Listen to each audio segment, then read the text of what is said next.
Well, the Prime Minister of Malta, Joseph Muscat, joins me now. And Prime Minister, I wonder, first of all, could you tell us what the impact this migrant problem of people crossing from Africa is having on your country? Well, we are at the crossroads of the busiest shipping route in the world. So usually this gives advantages since the commerce is thriving. Obviously right now and over the past decade or so, we're just bang in the middle of a crisis. We're handling it. Most of the time we're handling it alone with our Italian colleagues.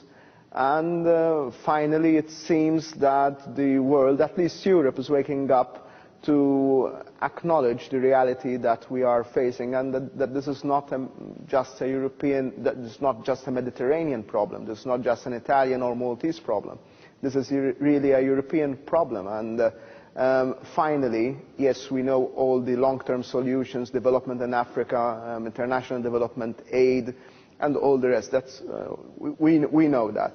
But finally, it seems that there is a concrete resolve to give backing to operations that are targeted against the criminal networks that are making millions out of these vessels. But what about dealing with the people who are now crossing the sea to Malta? I mean, how many people dead and alive are ending up on your shores, and what's happening to them?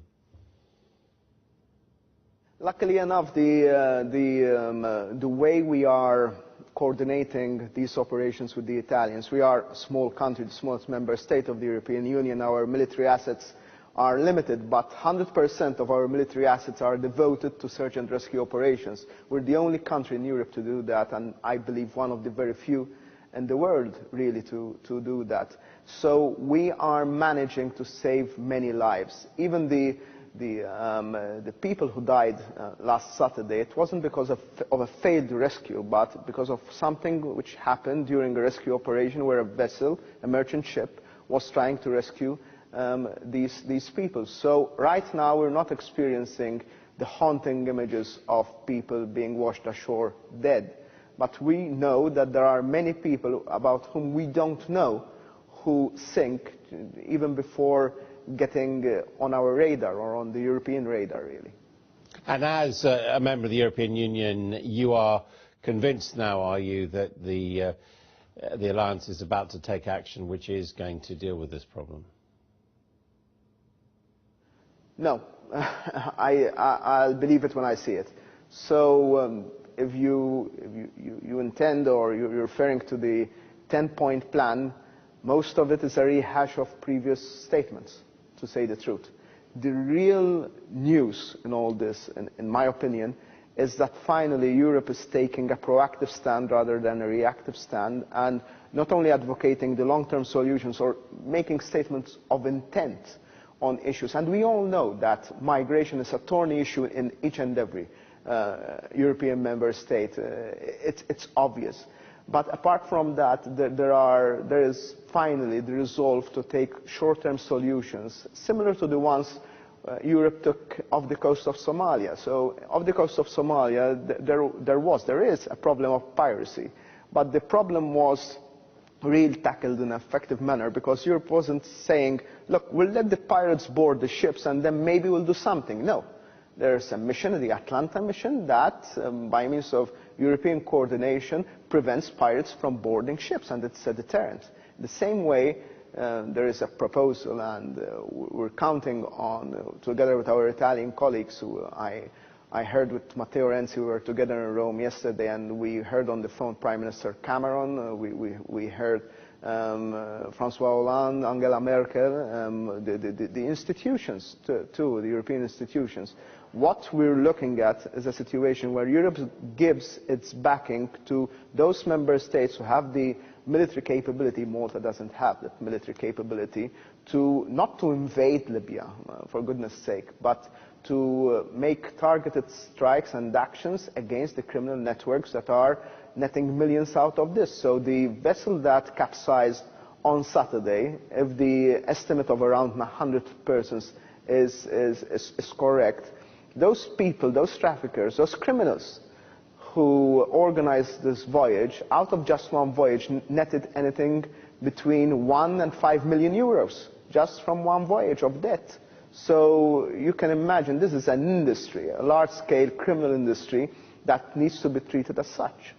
In Sudan, of course, there were a military task force was sent out, a naval task force, and there were patrols off the coast of Sudan. Is that what you'd like to see, naval patrols by EU nations along the coast of Libya? No. I think that if one looks at the proposal of a naval blockade, I understand the rationale behind a naval blockade, but really and truly, if it's done in international waters, it might end up being a pull factor rather than a deterrent to the criminal organizations, because rather than them trying to get people to Italy or to Malta, just taking people to the ships, and then there would be the international duty to do a number of things. What the proposal is all about, and obviously there are plans, and what sort of plans would they be if they are disclosed to like that, but there are obviously plans by technical people aiming at making sure that the criminal networks, so right now one of the things we're experiencing is that when we're rescuing people at sea, there were at least 1 or 2 incidents reported over the past few weeks where these criminals shoot at the Italian Coast Guard, say, because they want the boat back. That means that there is a shortage of boats. Such was the influx of immigrants over the past few months. One of the aims is to make sure that these boats don't get to Libya and they don't have enough capacity to transfer people. That will save lives from being lost at sea, because many of the people we speak to tell us it might be the first time they see the sea in their life. They don't know how to swim. So it's obvious that so many lives are lost at sea. Obviously, that's only a short-term solution, and it's not the only solution. The long-term solution is international development aid, is the democratization of countries in Africa, and most definitely is the securitization of Libya, and that's where we play a role as a small country which is very near to Libya culturally and geographically. We try to get as many tribes as possible together in order for them to get around having a national unity government, or a semblance of national unity government, in order then for them to ask, if necessary, international help to securitize the country. Prime Minister Joseph Muscat of Malta, thank you very much indeed for joining us.